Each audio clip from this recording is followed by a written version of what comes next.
నమస్తే, welcome to KK news. నేను శ్రీదేవి. ఆమె అనూహ్యంగా రాజకీయాల్లో కీలక స్థానం అందుకున్నారు. వైసీపీ తరపున 2014 ఎన్నికల్లో కర్నూలు నుంచి ఎంపీగా పోటీ చేసి సీనియర్ నేత టీడీపీ నాయకుడు అయిన కోట్ల సూర్యప్రకాష్ రెడ్డిని ఓడించి పార్లమెంట్ లో అడుగుపెట్టారు.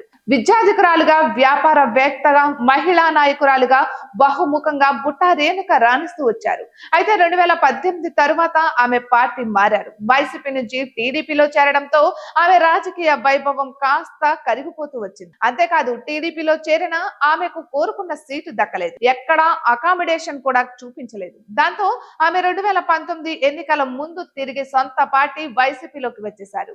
అయితే వైసీపీ ఆ ఎన్నికల్లో ఆమెకు టికెట్ ఇవ్వలేదు. పార్టీ బాధ్యతలను అప్పగించింది. అలా 5 ఏళ్ల పాటు ఆమె పార్టీ కోసం పనిచేసిన మీదట 2024 ఆమె అడిగి మరీ ఎమ్మిగనూరు ఎమ్మెల్యే సీటు తెచ్చుకున్నారు. అక్కడ బుట్టా రేణుక సొంత నియోజకవర్గానికి చెందిన వారు అధిక సంఖ్యలో ఉండడం, జగన్ బీసీ నినాదం పనిచేస్తే ఆమె గెలుపు ఖాయమని అనుకున్నారు. కానీ టీడీపీ కూటమి వేవ్ ఒకవైపు, వైసీపీలోనే వర్గ రాజకీయం మరోవైపు బుట్టా ఆశలను నీరు కచ్చాయి.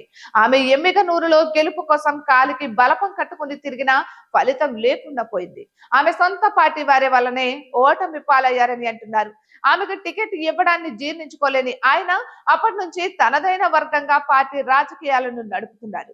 ఇంకోవైపు చూస్తే బుట్టా రేణుక వ్యాపారాలలో కూడా ఇబ్బందులు రావడం, ఆర్థికంగా చాలా సమస్యలు రావడంతో ఆమెకు అన్ని వైపుల నుంచి గిరకటంగా ఉంది అంటున్నారు.